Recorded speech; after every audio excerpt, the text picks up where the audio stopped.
El 20 de enero, pero de 2025, Donald Trump regresaba a la Casa Blanca para su segundo periodo con la promesa de dedicarse a gobernar el país. Pero lejos de la política interna, el mandatario republicano ha dedicado más bien los recursos, el tiempo, la energía y las amenazas, y también las armas a intentar cambiar el mundo. Desde Ucrania hasta Gaza, desde Irán a Groenlandia y desde Venezuela a Nigeria, Trump ha querido abarcar todos los frentes y en el camino molestó incluso a sus aliados europeos. Para hablar sobre el tema, saludo con mucho gusto a Fernando Tormos Aponte, quien es analista político y catedrático auxiliar de la Universidad de Pittsburgh. Bienvenido y gracias por la comunicación. Buenos días. ¿Cómo definiría, profesor, este cambio de rumbo en la política exterior de Estados Unidos provocado por Donald Trump?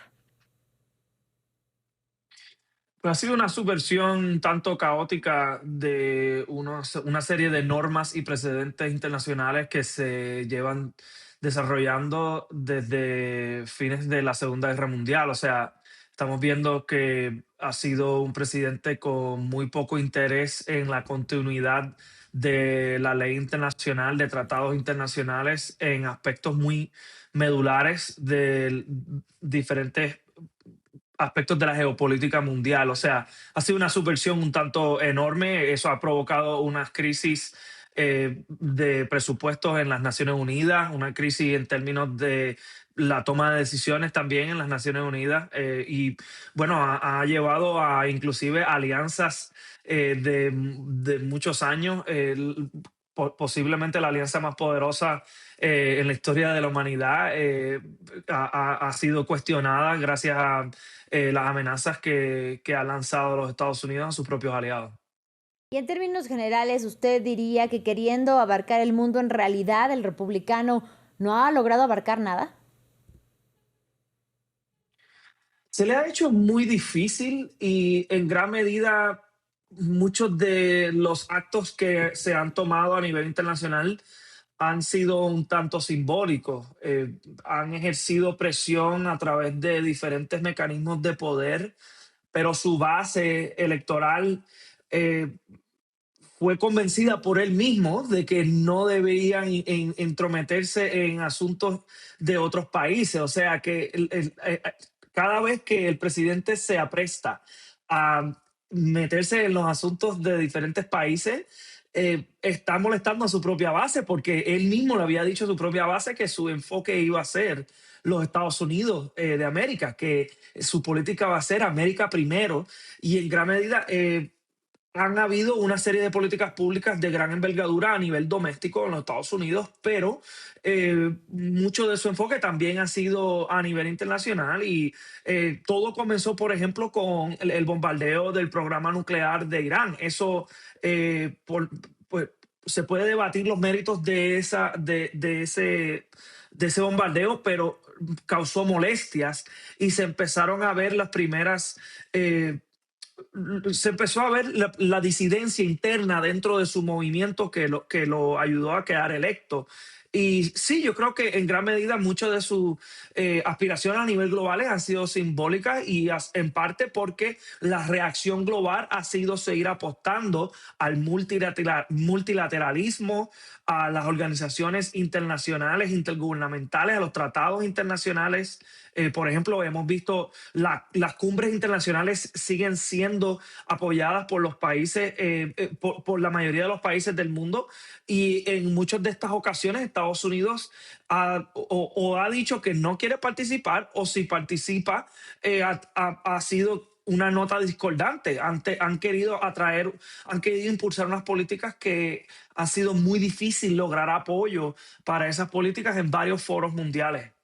Profesor, y las negociaciones, hablando del tema de Ucrania, en relación a la guerra entre Rusia y Ucrania, se han vuelto de alguna manera un dolor de cabeza para Donald Trump. ¿Qué ha logrado Donald Trump precisamente en este avance de las negociaciones, en una guerra que además él prometió cuando llegó a la Casa Blanca, cuando regresó, terminarla en 24 horas? Se ha logrado muy poco y parte es su propia culpa, porque él creó una expectativa que muchas personas dijeron desde un principio que no eran reales. O sea, decir que él iba a acabar esa guerra el primer día de su mandato, como mismo prometió otras cosas que iba a lograr el primer día de su mandato, pues él creó una expectativa que no era real, que era muy difícil lograrlo. Y en parte hay quienes plantean que él asume que él tiene una relación personal con Vladimir Putin que le iba a permitir acabar esa guerra. Pero ¿qué hizo? Pues mira, una de las primeras cosas que hizo al quedar electo fue humillar públicamente al presidente de Ucrania. Y eso no quedó bien, no cayó bien y obviamente no adelantó mucho las negociaciones. Después se reúne con Putin, eso no lleva a mucho tampoco. Si se pudiera decir que ha logrado algo, pues mira, han logrado identificar algunas concesiones que cada parte está dispuesta a hacer.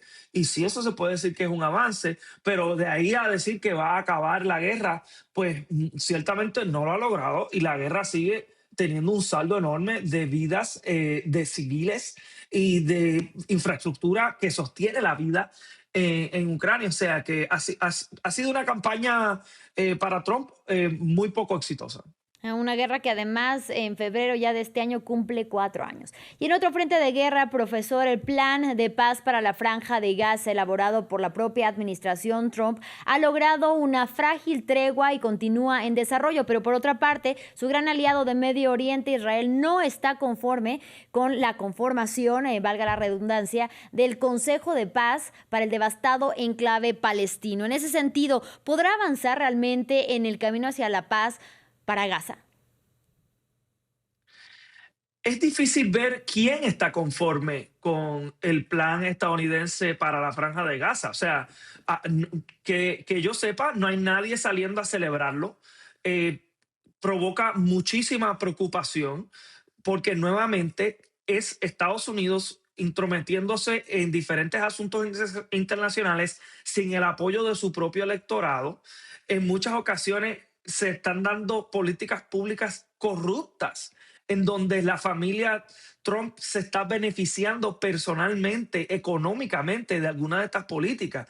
Se estaba hablando de que para su junta de paz, como él le llama, que están invitando a líderes con quien él tiene unas relaciones de patronazgo y que él se está beneficiando o que se puede beneficiar en un futuro de los puestos que está otorgando en esa junta. O sea, lo otro es que decir que aquí hay una tregua frágil es ignorar que la tregua simplemente es, bueno, que jamás ha decidido aceptar que mantener las hostilidades era insostenible, pero la tregua se sigue violando la población civil de la Franja de Gaza sigue pagando el saldo del estatus actual de la política foránea estadounidense y del conflicto en la Franja. O sea que esto ha sido un tanto desastroso como un esfuerzo diplomático. Lo había sido por mucho tiempo. O sea, cualquier esfuerzo diplomático en donde una parte está bombardeando a precisamente los negociadores, como se dio cuando Israel atacó a los negociadores en Qatar. O sea, ha sido un proceso que desde hace mucho tiempo estaba, pues, prácticamente condenado a este tipo de retos. Y va a ser muy difícil mover hacia adelante sabiendo que mientras se celebra una disque Junta de la Paz, lo que se vive en la Franja de Gaza ahora mismo son unas condiciones que son vergonzosas y son otro ejemplo de el fallo que estamos observando de las leyes internacionales en prevenir ese sufrimiento humano que se está viendo en la franja. Sí, ahora no solamente son los asesinatos por los ataques por parte de Israel en la Franja de Gaza, sino también es el hambre, la sed, el frío, porque están viviendo en carpas en pleno invierno. Pasando a otros temas que tienen que ver con la política exterior de Estados Unidos, la administración de Donald Trump ha atacado en este año a 7 países militarmente y entre ellos Irán, al que acusa de tener armas nucleares. ¿Considera que este 2026 podría de alguna manera materializarse una intervención militar, un ataque militar de Estados Unidos al país persa, dado el escenario? No creo que goza de mucho apoyo en su propia base ni en su partido.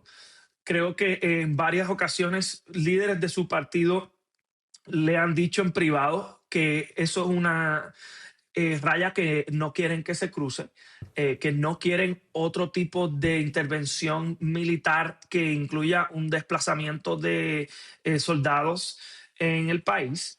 Eh, lo que se podría contemplar sería otra campaña de bombardeos y pues recrudecer las sanciones que se han impuesto. Pero más allá de eso, creo que Trump ha jugado con las normas de su propio país y eso le ha traído problemas en su propio partido y la manera en que, una de esas maneras en que ha jugado con esas normas es intrometerse en asuntos de otros países y utilizar la milicia sin el apoyo del Congreso, que es una autoridad que tiene el Congreso, de autorizar ese tipo de incursión, ese tipo de campaña militar. Y no creo que goza de ese apoyo, particularmente en un año ahora donde se enfrenta a un reto electoral enorme, enorme, en donde se ve muy poco probable que el Partido Republicano pueda sostener el control de la Sí. Cámara Baja del Congreso de los Estados Unidos. O sea que, si bien es cierto que un presidente que ya no goza del apoyo interno como para poder adoptar medidas de política pública doméstica, se puede ver más atraído a la política internacional porque ahí Sí. sí tiene más autoridades en el contexto del crecimiento del poder de la rama ejecutiva en los Estados Sí. Unidos que se lleva dando ya por décadas. Pues sí, él puede utilizar ese poder, pero va a ser muy difícil sostener el uso de ese poder que sería necesario para una campaña de esa naturaleza en Irán. Bueno, y finalmente, brevemente le pediría que habláramos del intervencionismo de Estados Unidos en América Latina, porque en Venezuela no solamente atacó territorio venezolano y también capturó al depuesto presidente Nicolás Maduro, sino que además hizo realidad sus deseos sobre el petróleo al día siguiente. En ese sentido, y pactó con los chavistas para formar una nueva administración. ¿En algún momento a Donald Trump le importaron los derechos humanos, pero también la democracia en Venezuela? Brevemente, por favor. Yo no sé de ningún observador serio que diga que a Donald Trump le ha importado los derechos humanos. Es que en qué momento ha tomado alguna medida para defender los derechos humanos. Y no solo son los derechos humanos, son los derechos civiles y políticos también. No solo en Latinoamérica, sino en su propio país, en donde está utilizando su propia milicia en contra de sus propios ciudadanos, en donde se han violado procesos de ley para intervenir con sus propios ciudadanos como parte de sus campañas de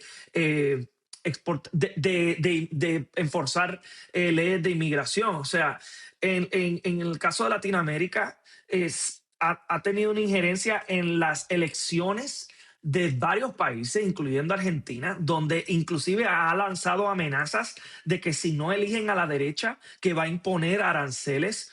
O sea, esto ha sido una violación del derecho internacional, de la cual se han beneficiado ciertas entidades y ciertos oligarcas de la región y de los Estados Unidos. O sea que en ese sentido ha sido muy, muy difícil creerle a cualquiera que él tiene unas intenciones de avanzar los derechos humanos en el continente. Bien, le agradecemos muchísimo al profesor Fernando Tormos Aponte. Nos quedaron los temas de Groenlandia y los aliados europeos sobre la mesa, pero ya más adelante tendremos oportunidad nuevamente. Gracias por su análisis. Gracias a usted. Gracias. Y gracias a ustedes por su compañía. Y en breve regresamos con más información aquí en France 24. No se vayan.